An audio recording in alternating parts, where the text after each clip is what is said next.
శ్రీ ధర్మ సంస్థాపన ఫౌండేషన్ గోసేవ, పశ్చిమ గోదావరి జిల్లా తాడేపల్లిగూడెం అప్పారావుపేట గ్రామం. ఇంతకుముందు మనం సంస్థ నెలకొల్పినప్పుడు హిందూ ధర్మం గురించి మనం ఏదైనా చెయ్యాలి అంటే మాటలు చెప్పడం కాదు, మనం ఏదైనా పని చేసి చూపించాలి ధర్మం గురించి అనే ఒక నిస్వార్థంగా సంస్థను నెలకొల్పిన కాడి నుంచి కూడా గోసేవ చేస్తూ హిందూ ధర్మంలో వివక్షకు గురవుతుంది. మనం సర్వ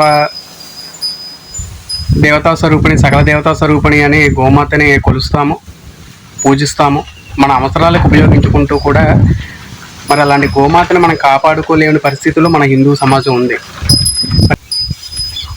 ఇప్పుడు మనం రక్షించుకోగలిగితేనే రక్షించబడే పరిస్థితుల్లో మన గోమాత ఉంది. అలాంటి గోమాత గురించి మరి చాలా తక్కువ మంది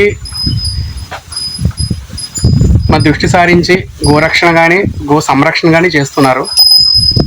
అలాగా ధర్మ సంస్థాపన ఫౌండేషన్ ద్వారా గోశాల ఏర్పాటు చేసి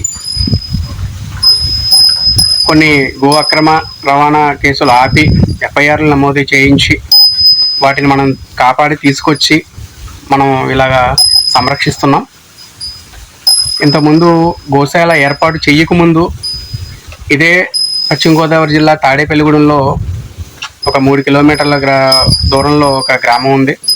అక్కడ 20 గోమాతల్ని పెట్టి సంరక్షిస్తున్నారని తెలిసి వాటికి దానా అయినా సరే ఇంకేదైనా సరే అధికంగా ఇబ్బంది ఉంటుంది, సంరక్షించడానికి కొంచెం ఇబ్బందికరంగా ఉంటుందని తెలుసుకుని మన సంస్థ ద్వారా ఇప్పుడు మనం గోశాల ఏర్పాటు చేస్తున్న ఈ స్థలంలోనే పచ్చగడ్డి పండించి సంస్థ ద్వారా ఒక వ్యాన్ తీసుకుని రోజు కూడా ఇక్కడ పచ్చగడ్డి కోసి ఆ 20 గోమాతలకి మనం దానాన్ని ఏర్పాటు చేసాం. ఏ హిందూ సంస్థ ఇంతవరకు చేయలేని పని అది. ఏ హిందూ సంస్థ అయినా సరే చూడండి, ఏ ఒక్క గోశాలకైనా సహకరిస్తుందా అనేది ఒక్కసారి పరిశీలిస్తే ఏ హిందూ సంస్థ కూడా ఇప్పుడు వరకు చేయలేని పని మన శ్రీ ధర్మ సంస్థాపన ఫౌండేషన్ చేసింది. మన తాడేపల్లిగూడెంలో మరి ఆ గోశాలకి ప్రతిరోజు కూడా రోజు కూడా సంవత్సరం పాటు కూడా పచ్చగడ్డి అందించిన సంస్థ శ్రీ ధర్మ సంస్థాపన ఫౌండేషన్. అలాగే మరికొన్ని గోమాతలను మనం కాపాడాలి అని సంకల్పించుకుని ఆ గో అక్రమ రవాణా ఆపి రైతులకి అవగాహన కల్పించి నేరుగా రైతుల దగ్గర నుంచి 5,000కో 10,000కో కటివాళ్ళు కొనుక్కెళ్ళిపోతుంటే వీళ్ళు అమ్మేస్తున్నారని చెప్పి వాళ్ళకి అవగాహన కల్పించి మీరు పెంచలేకపోతే మన గోశాలకు పంపించండి అని చెప్పి అవగాహన కల్పించి కొన్ని గోమాతలను కూడా ఇక్కడ కాపాడటం జరిగింది. అలాగే తీసుకొచ్చి మన హిందూ బంధువుల సహకారంతో ఈ గోశాల ఏర్పాటు చేస్తాం ఈ స్థలంలో. ఇప్పుడు ఇక్కడ పచ్చగడ్డి పండించే అవకాశం లేదు. మన గోశాలకి పచ్చగడ్డి, మన గోమాతలకి పచ్చగడ్డి చాలా కరువైంది. ఎండుగడ్డి ప్రతిరోజు కూడా ఎండుగడ్డి ఎవరైనా పుట్టినరోజులకి పెళ్లి రోజులకి దానా ఇస్తుంటే తవుడు అది పెడుతున్నాం. కానీ ఇప్పుడు వరకు కూడా 2 సంవత్సరాల పైనుంచే మన గోశాల ఏర్పాటు చేస్తున్నా కూడా ఏ ఒక్క హిందూ సంస్థ కూడా మరి శ్రీ ధర్మ సంస్థాపన ఫౌండేషన్ చేసినట్టుగా కూడా ఈ మన గోశాలకి పచ్చగడ్డి కూడా ఒక మోపు కూడా తీసుకొచ్చిన దాఖలు లేవు. మరి ఇది హిందూ సంస్థలు మరి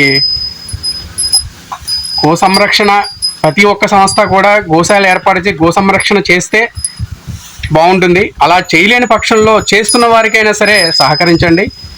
మరి ఏ ఒక్క హిందూ సంస్థ కూడా ఈ రోజున మన గోశాలకి కనీసం ఒక్క పచ్చగడ్డి మోపు కూడా తీసుకొచ్చిన దాఖలు లేవు. మరి అదే ఒక హిందూ సంస్థగా మరి నేను 1 సంవత్సరం పాటు కూడా వ్యాను కొని పచ్చగడ్డి ఇక్కడ పండించి ఇక్కడ కోయించి రోజు కూడా ఒక గోశాలకు ఏర్పాటు చేశాను.